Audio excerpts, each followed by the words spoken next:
This is IAT806 Lecture 12, and today we're going to be talking about hash tables and the Java collection classes.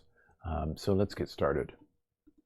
So this is a continuation of a previous lecture when we were talking about data structures such as linked lists and binary search trees. And we're talking about data structures because it's good to gain an understanding of how to organize your data, particularly if there's some kind of task that you need to do computationally, that you need to do a lot in your program, and it's not obvious how to do it at the outset. So with a collection of data, we often want to do many things, and this is a repeat slide from before. You want to organize your data. You often want to iterate through it, do something per data item. You want to add new items to the list sometimes. You want to delete old items out of the list, probably less frequently than adding new, but it does happen. And finally, you often want to search. Some applications need to do searching a lot, and they add items to the list once, and then that's it. Other applications are constantly adding new stuff and deleting old stuff and searching occasionally.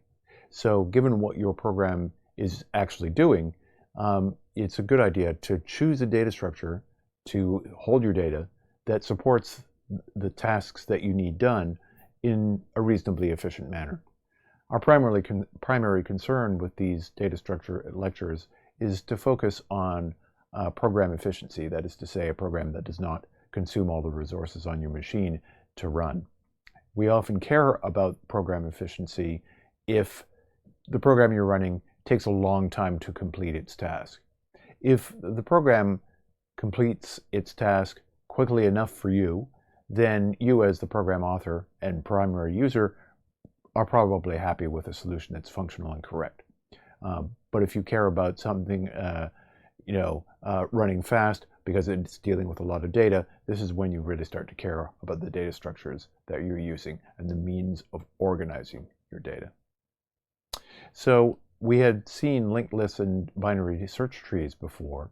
Some of these data structures really are built to enable fast searching. And the middle column here, the tree, a summary version of the binary search tree, is really built to enable fast searching. Other structures are really built to enable fast insertion and deletion. And if you don't care about the order that you retrieve items out of the list, the linked list is ideal for that. So just to summarize, to store, linked list is very lightweight, iterating is simple, adding an item just takes constant time if you're okay with adding it at the head of the list. Deleting an item, once you locate it, is very fast. And searching for an item, however, takes order and time, the number of items in the list, divided by 2. On average. The binary search tree takes a little bit more storage. Its iteration, is this recursive function, if you recall. Adding an item takes roughly logarithm of the number of items in the list, in the tree. Deleting an item takes about that time, plus some rebalancing if you want to keep it correct. And searching takes log n as well. Log n means if you had 1 million items, log of that is around 20, and that's a huge performance boost. Finally, in the last column, what is the thing we're introducing today is the hash table. Storing is a little bit more complex than in the tree, so that's something to focus on. Iterating through the list, if you don't care about the order, it's straightforward. If you do care about the order that you're getting items out of the list, forget it. You're going to something will have to be done in order to manage the order. However, adding an item to a hash table, if there's plenty of room in it, and we'll see what that means later, takes constant time. Deleting an item, given that the table is lightweight, that takes constant time. Searching for an item also takes constant time. So it seems like a huge win. Why doesn't everybody use hash tables? We'll explain what a hash table is, why they are useful, and ways in which, all that magic, it doesn't come for free, and so we'll show you what we mean. So a hash table is an array in which items are not stored consecutively. Their place of storage is calculated using the key, typically the value that you want to put in there, and a hash function. Okay, so you take the key, you do some numerical computing on that key, and out of that hash function, out of that computation, comes an array index. And over here on the right, we've got an array that's, say, 125 items or something, 127, whatever it is. And that array index is 0 through 126. And the key computes a number in the range 0 through 126. And the hashed key is the result of applying the hash function to the key. And what happens is that keys and their associated entries are scattered throughout the array. So let's say a key computes to an array index of 10. You store the key value there, and the rest of the entry, let's say it's address, telephone number, social security number, all that kind of good stuff. That's what I mean by entry. If the next item in your collection computes its hashed array index to be 123, it goes here. So everything looks great. However, what happens is, as you add items to this hash table, the table eventually fills up. So let's talk about inserting, finding, and removing. So to insert, you compute the location, as I've said. I haven't said any details about what a hash function is. It's typically some kind of numerical process where you take the actual binary data of the key, and you take each byte out of that thing, add it, take a modulus, multiply by a prime number, something like that, and you end up with a key value. So you compute the location. Let's say it was 10. And if that entry is empty, you store the item there. To find it, you compute the location using the hash function, computing hashing the key of your data item, locate that item at, say, item 10. Let's say we're just using the same key that we stored at location 10, and you pick that item off and you found the thing you're looking for. To remove an item out of the tree, you compute the location, and then you set that entry to be empty somehow. And so you have to have a special value for hash table entries that say, this is empty. Okay? So let's see, that might seem a little confusing because unlike regular arrays where you typically fill every item, or you fill the first n items, however it is, and there's more space available to you if you want it. What hash tables do is they allocate an array that you're going to end up, getting close to filling. And then what happens is you put items in what seems like random locations. Now, it's not actually random, but if you were to have keys which have sequential values, key equals 5, key equals 6, key equals 7, then the hash table locations won't be 5, 6, 7, they'll be 3, 102, 86, seemingly like it's random. So here is our much simplified example of a hash table. What we're going to do with this is we have 10 stock details and 10 table positions here. And this is a dumb little database for a fruit stand. And the key is the name of the fruit. Okay? And the stock numbers are between 0 and 1,000. Okay? And so the hash function, it's a dumb hash function, just accept it because it's easy to see and understand, is to take the stock number and divide it by 100. So what that means is that 0 through 99 divided by 100 will yield 0. 1 through 199 will yield the value 1, so, and that stuff will go there. Okay, so now let's go with the data in our example. So let's say we want to stick apples in there. Its stock number is 85, and 85 divided by 100 yields 0. So that means that we stick the apples entry in slot 0. Now let's take pairs. That's its stock number is 462.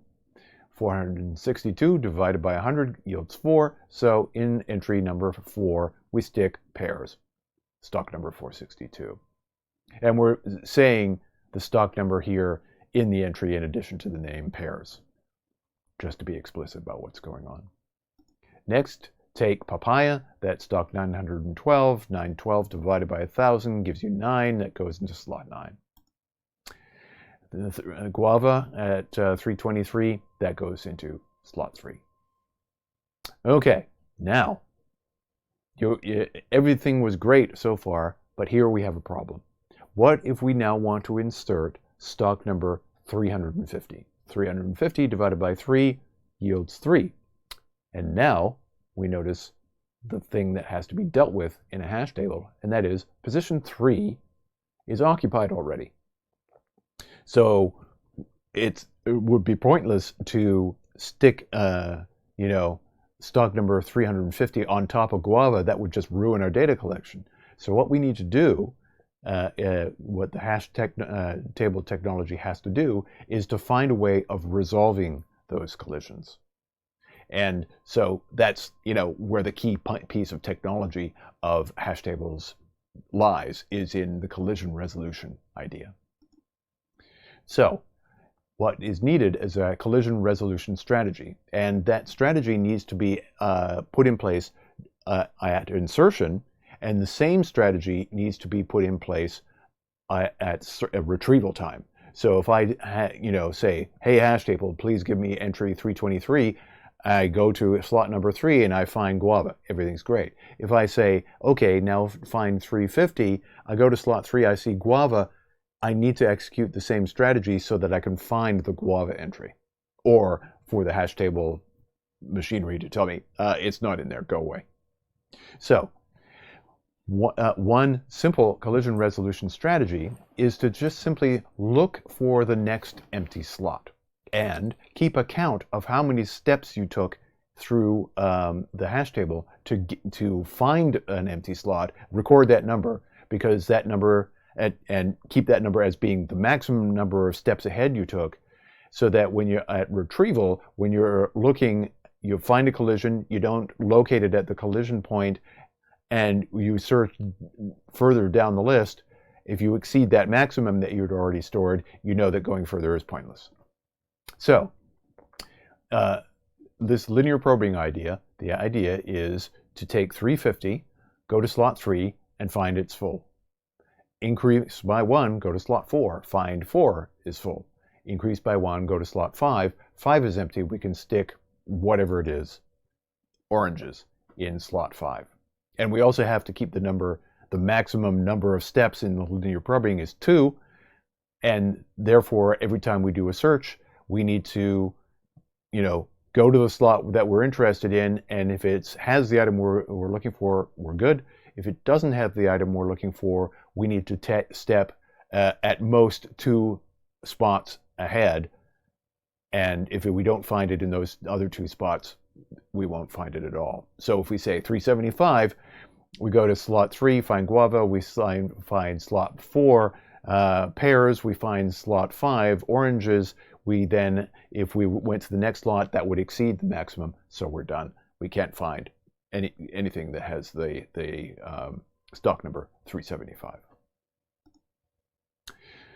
So, given a stock number, we find the stock by using the hash function again, and use the collision resolution strategy if necessary. That is, say, if you find it, you're good. If you don't find it, execute that strategy.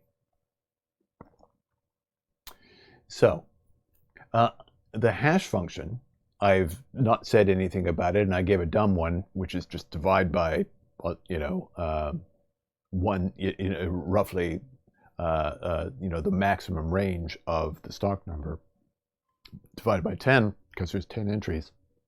Ideally, what the hash function should do is distribute the keys and entries evenly throughout the table. Okay?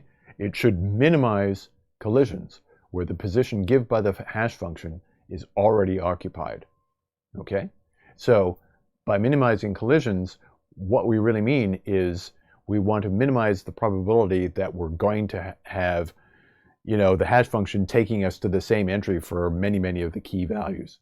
That's really what we don't want. And so number theory, which is a branch of mathematics, tells us, among other things, that having the hash table have that size be a prime number is a good idea, because typically a hash function does something that is about finding factors or something like that. It's a straightforward thing to compute to find it, but it just turns out that a hash table size that is equal to a prime number is a good one to use. The collision resolution strategy, there's a few others. One of them is something called separate chaining. That is to say, instead of going down through the table, what you do is instead you mix the hash table concept with a linked list. So if you have a collision at a particular location, the item you're looking for isn't the one that's there, you then follow the linked list and follow that chain, ... down to the end. And if, of course, you hit a no, then you're done. So that's a mix of the hash table and a linked list. So you have a bunch of little linked lists hanging off of each hash table. And, creating a linked list is easy. You just need, the data plus a pointer. Very simple. And, of course, we've already seen what the technology looks like. Another technique is something called open addressing, which is that you do a different kind of a hash table.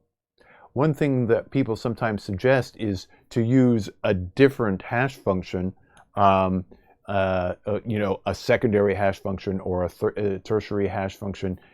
That's another technique, but you would need to take some care that those things are done in appropriate order. The drawback of, additional functions is essentially that you're adding to the overhead of doing that computation every time, because even though it always takes the same amount of time to compute a hash function, it's not free. So that's something to be concerned with. So how big should the table be? Well, clearly it needs to be bigger than the number of entries you anticipate. And so what happens if you don't know how many entries to anticipate? Well, you have a little problem there. And that makes, if you're going to build a hash function facility, then you're going to have this little problem of creating the table to be big enough for usual use and have the ability to grow the table. So if you start off with a table that's too big, it will waste memory. You just have a table full of air. Because you got to start with a table of some size. Even if it has only 3 entries, you might end up having a table with, 500 or something entries in it, just so, you have kind of a basic starting place. And so hash tables, are a little bit heavyweight, possibly because of that. So too big will waste memory. Too small will increase collisions and will result in the collision resolution strategy, and essentially will kind of no longer have the great performance that, very, very fast search times. And if the table is so small that there are more entries than there are table slots, what you're going to have to do is something called rehashing. That is to say, create a new table that is twice or 3 times or whatever bigger than the previous one, take all the entries out of the old table, compute create a new hash function, compute the hash functions for each of the entries in the old table to stick them in a new table. In essence, it's a kind of a little bit heavier mode of copying the old to the new, just like you would when you run out of space in an array. Create a new array, copy the old stuff to the new stuff. Typically, the thing you would expect in doing that is when you're copying from the old to, when you're creating a new table, you make it a significant factor bigger. One of the things that you commonly see for automatically growing table sizes is to multiply the current size of the table by some factor like 1.3 or 1.4. And you multiply, let's say you start with 100, multiply that by 4, but you get 140, multiply that by 1.4, getting 180 or 200 or so roughly, multiply that by 1.4, you get 280, multiply that by 1.4. So essentially you get this exponential, this geometric growth, and the advantage of doing that is eventually you add so many entries that you're able to accommodate the amount of stuff that you're putting in there. So As I said, the size should be likely a prime number. So who uses hashing? It looks great until you start having to deal with the details of, what happens when things, as expected, go wrong. Unlike, say, a binary search tree where the whole concept is you're always using the memory management system to give you new memory and put new stuff in there, the management of the hash table is something that's a little bit more complex. However, hash tables are used all the time in practice. So compilers, the thing that is taking your Java source code, your processing source code, and turning that into running code, that thing behind the scenes is a compiler. It mechanically translates formal language text like the Java programming language into a machine language that the machine can run. And so compilers use hash tables to keep track of declared variables. The reason why is the number of variables that you anticipate on having is usually not gigantic. You might have a lot of data stored, but you don't have thousands and thousands of variables. You might have hundreds of variables. And the scope over which you have hundreds or thousands of variables might be a very, very large software program, but you can, use this total size of all the source code to get an estimate of the total amount of space you'd need for storing the variables. And the advantage of using hash table for a variable lookup is, you find the variable, you execute the hash function, essentially taking the name of the variable as the thing to hash on, come up with a table entry, bam, you found the variable. And if you see a variable and you look for that variable in the hash table and you don't find it, you know that variable is undefined, and that's a very rapid operation. It's a fundamental thing that you want to be done quickly. A hash table is also used for online spell checkers. When you talk about online, spell checking live, like in Word with the red and green wiggly underline, that thing is using a hash table to look up the word that you've typed in the dictionary.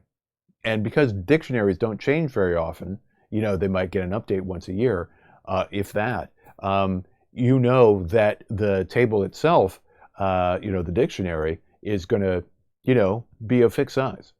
So where it's really useful is where the table, the dictionary, is used for detecting misspellings rather than creating a correction or suggesting a correction. But that's a step along the way. And once you've got that step, you can then, your search for what kind of possible words this could be that you've misspelled, that the user has misspelled, is narrowed much more by, the fact that it, begins with MI for mistake.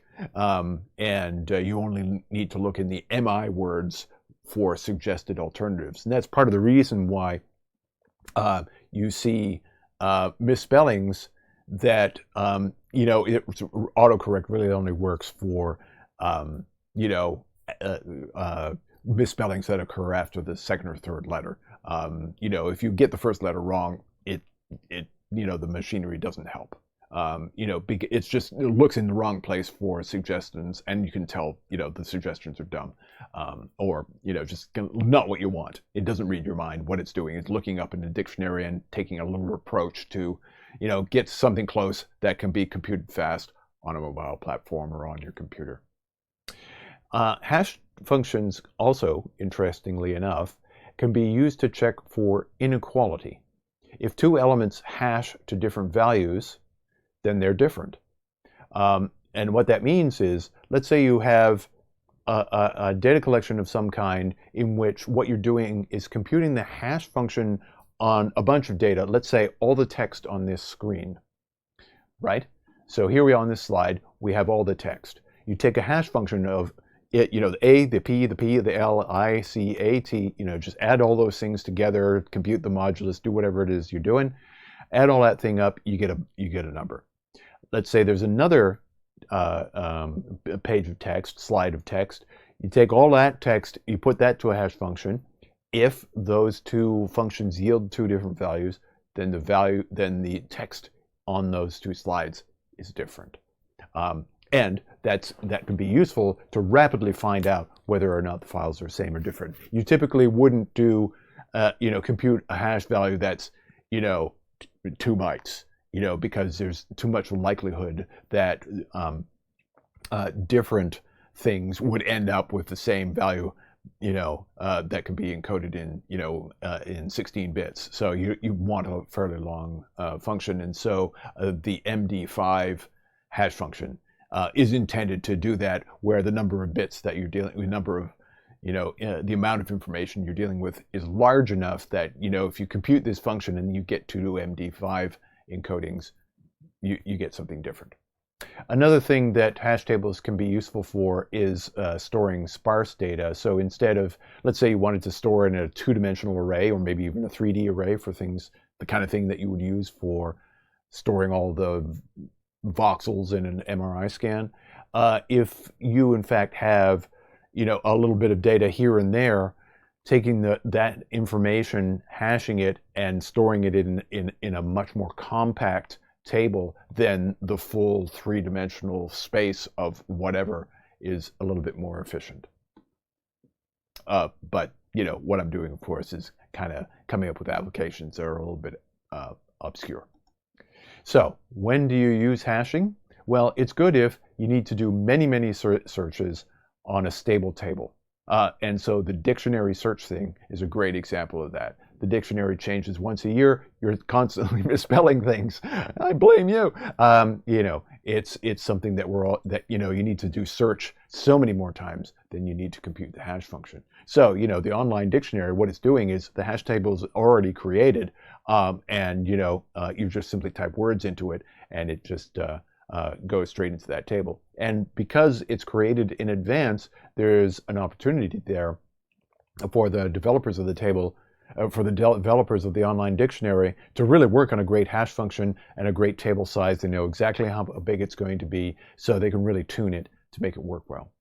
However, hash tables are not so good if you're doing many insertions and deletions, because you have to, separate chain or linear probe or whatever you're doing, and you need to do that for additions, do that and undo it when you're deleting things.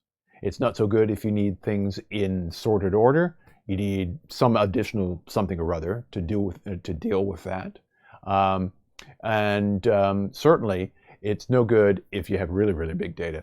If you have more data than available memory, because the whole concept of this thing is that it fits in main memory. But that's a technique for gigantic data. What's known as big data. So that concludes the first part of Lecture 12. Where we've been talking about hash tables as a general technique.